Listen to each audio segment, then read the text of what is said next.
Bismillahirrahmanirrahim. Uh, Today we will discuss chemical mediators of inflammation. Chemical mediators of inflammation. I have seen that it is a little bit complicated topic for the students, but we will try to make it as easy as possible. Now, what are chemical mediators of inflammation?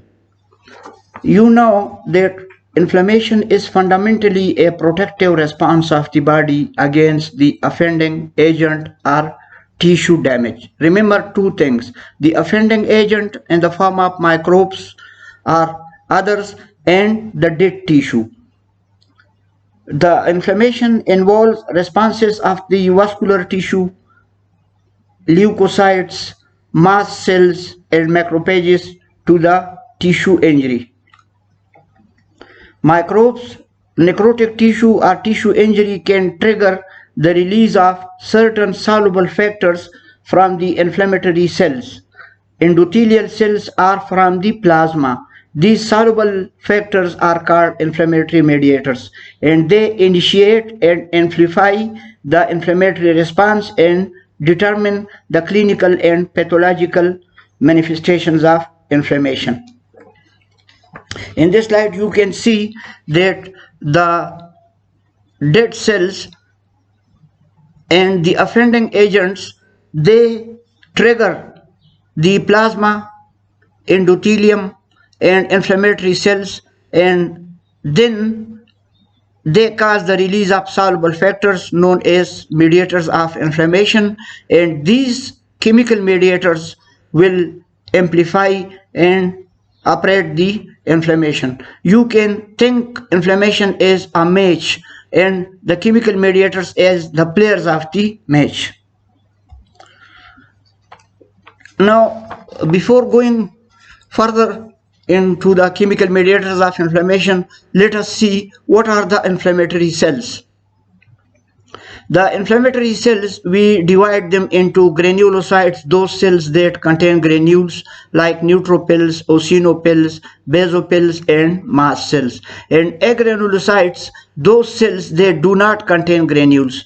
For example, monocytes, and these monocytes from the circulation migrate into the extravascular tissue where they become macrophages, and macrophages are more powerful cells that play their role against inflammation.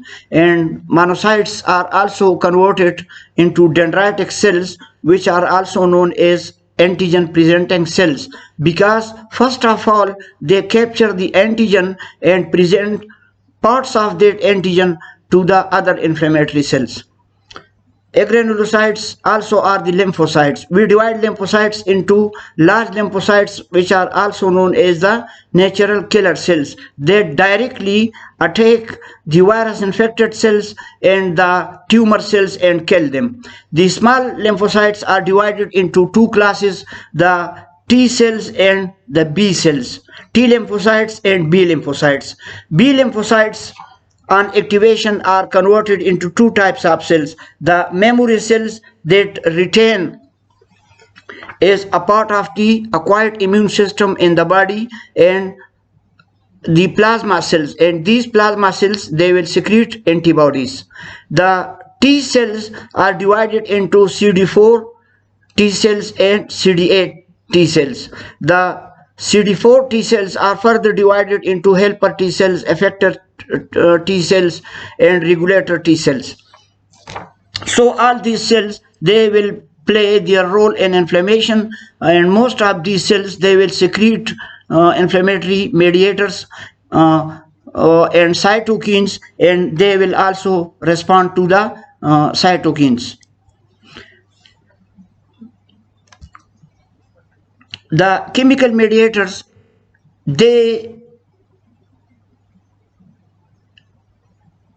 are divided into two types of mediators: those derived from the cell, known as the cell derived mediators, and those derived from the plasma proteins.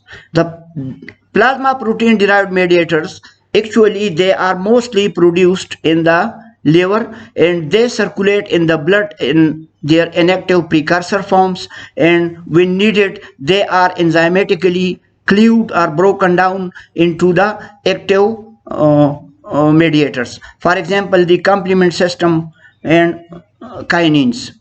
The cell derived mediators are divided into two types.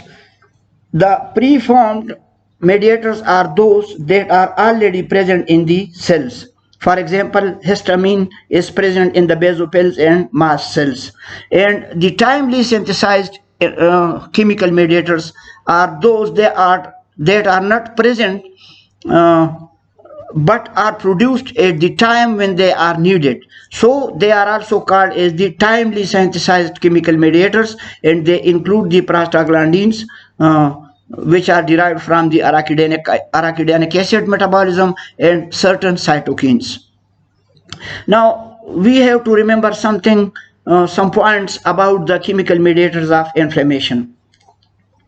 Now, the chemical mediators, they will either bind to the receptors present on the inflammatory cells. For example, as in our previous lecture, we discussed the pathogen associated molecular patterns or PAMs, and the DAMs, the damage associated molecular patterns. So, when a chemical mediator binds to a receptor on an inflammatory cell, it will trigger the response of the inflammatory cell, and this will lead to the achievement of the required effects. Some inflammatory mediators, for example, lysosomal enzymes in the form of proteases, hydrolases, and the reactive oxygen species are free radicals.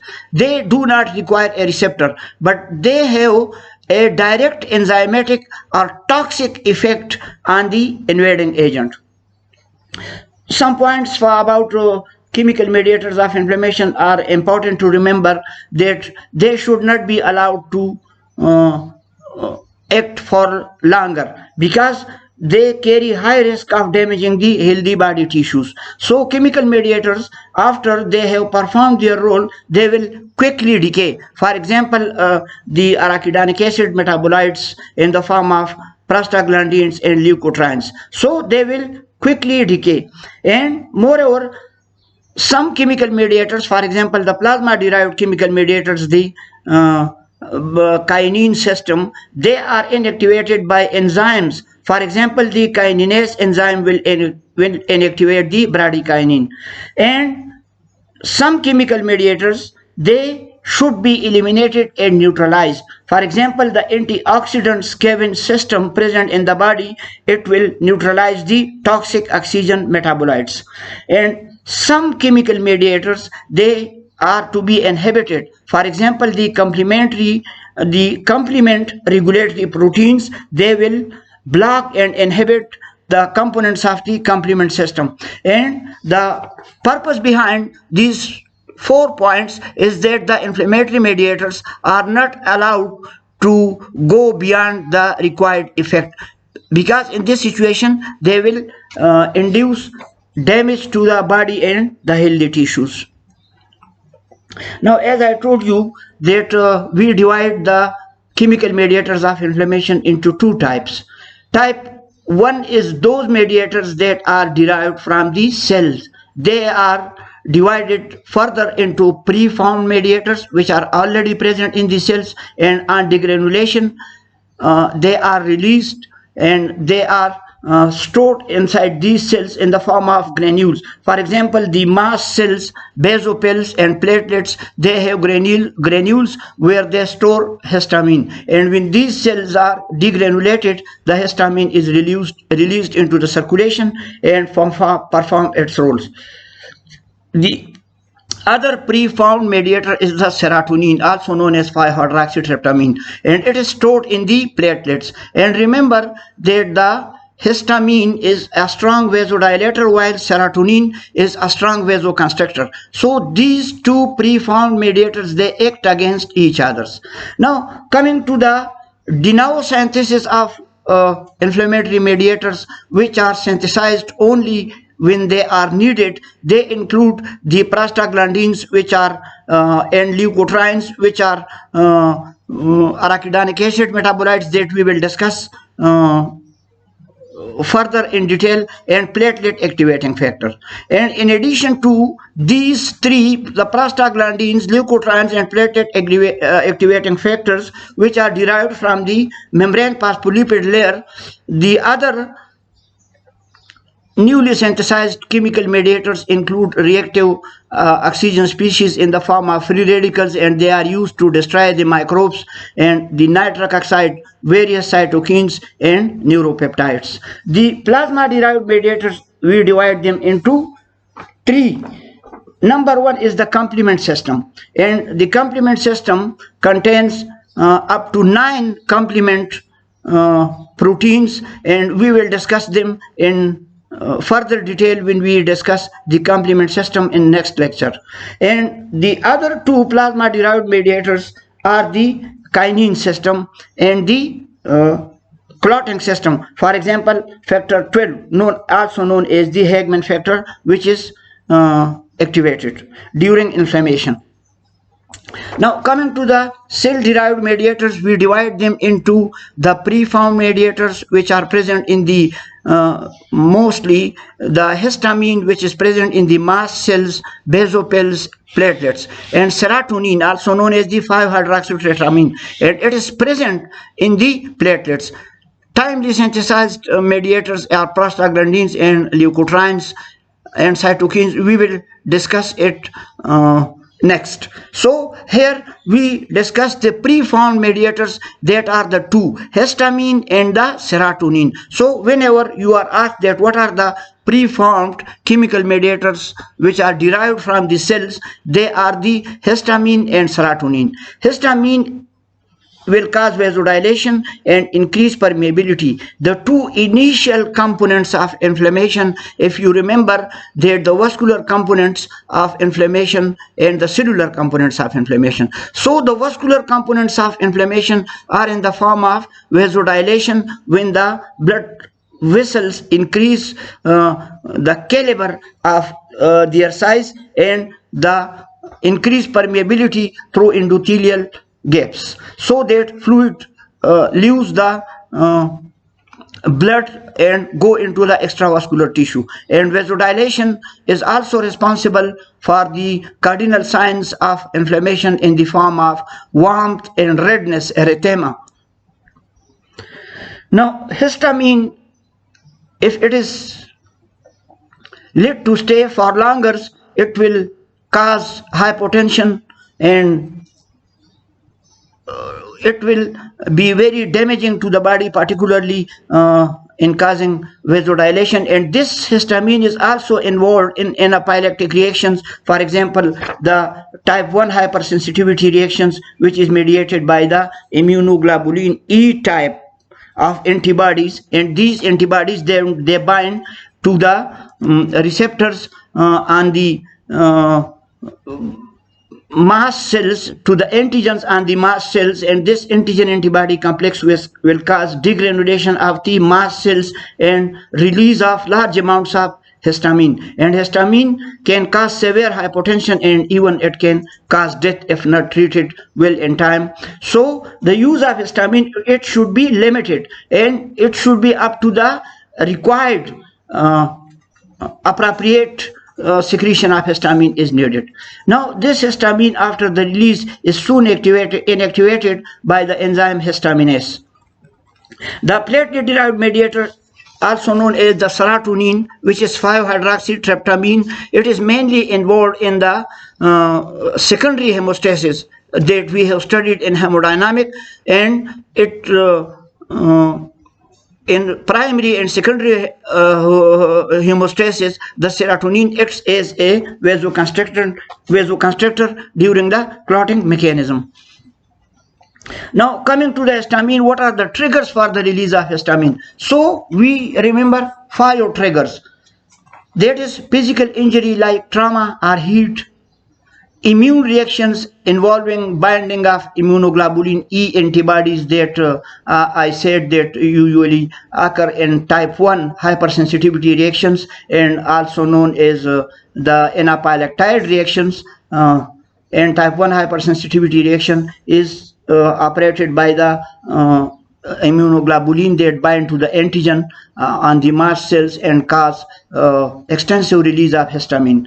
The components of the immune system, C3A and C5A, they also known as anaphylatoxins because they also induce degranulation of the mast cells and release of histamine.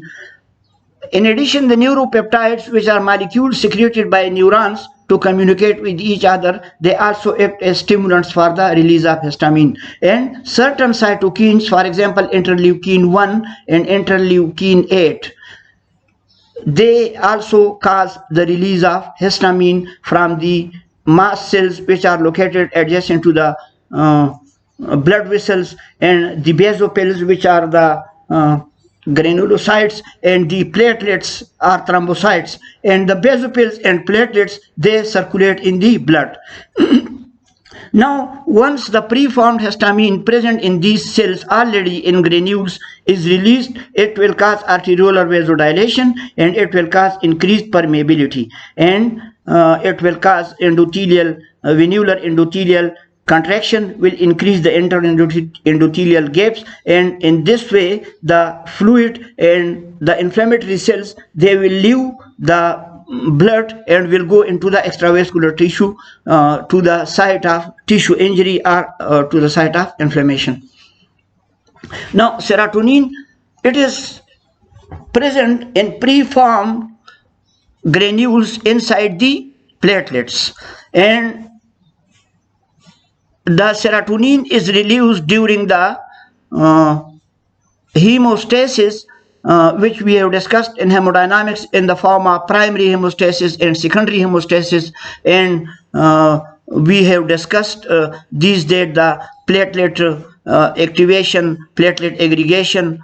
So during the platelet aggregation, during the clotting mechanism, the serotonin is released. And remember that serotonin is also released in some neurons and enterochromaffin cells present in various parts of the body, like gastrointestinal tract. Now, serotonin, it is a vasoconstrictor, and it will cause vasoconstriction in the blood vessels during the clotting mechanisms to reduce the bleeding from the injured site. Serotonin is also a neurotransmitter, as I told you that it is produced in some neurons and enterochromaffin cells, and the serotonin is also involved in the regulation of the intestinal motility. Now, coming to the cytokines. Now, what are cytokines? These are polypeptide cell products. By polypeptide, we mean that they are actually proteins, and they have their roles in inflammation as mediators of inflammation, and also they have their role in the immune reactions, and they act as mediators of immune responses. Now, we divide cytokines into two types. Those involved in the earliest inflammatory and immune responses, like acute inflammation, these are, for example, tumor necrotic factor, interleukin 1, interleukin 6, and chemokines, which are involved in chemotaxis, but in the mechanism in which they promote directional movement of the inflammatory cells toward the site of the tissue injury where the pathogen is lying, where the dead tissue is present. Now, in chronic inflammation, the involved cytokines are mainly interferon gamma and interleukin 12, and they are involved in chronic inflammation, which is characterized by a later inflammatory response, and also in the late phases of the immune response. Now, there are different types of cytokines. So, interleukins, which are involved in the interaction between the leukocytes, in between the leukocytes, they are called interleukins. They are cytokines. Chemokines, they are also cytokines, which are involved in promoting the directional movement of the inflammatory cells towards the offending agent or toward the dead tissue. And the cytokines, they perform their function in autocrine fashion, sometimes paracrine fashion or endocrine fashion. And in autocrine fashion, we mean that the cytokine released by a cell, they will act on the same cell. The same cell will release cytokine and will become the target for the action of the same cytokine. This we say autocrine. If the cytokines act on the nearby cells, then we say paracrine. Or if the cytokines are carried in the blood and act on those cells, they are lying far apart from the site of the origin of the cytokine, then we say that this is the endocrine fashion. And remember that cytokines, unlike reactive oxygen species or lysosomal enzymes, they do not act directly on their targets, but they have got receptors on certain cells, and first of all, they must bind to the receptor mostly located in the cell membranes, and then the receptor and ligand interaction will activate the cell to perform the required function.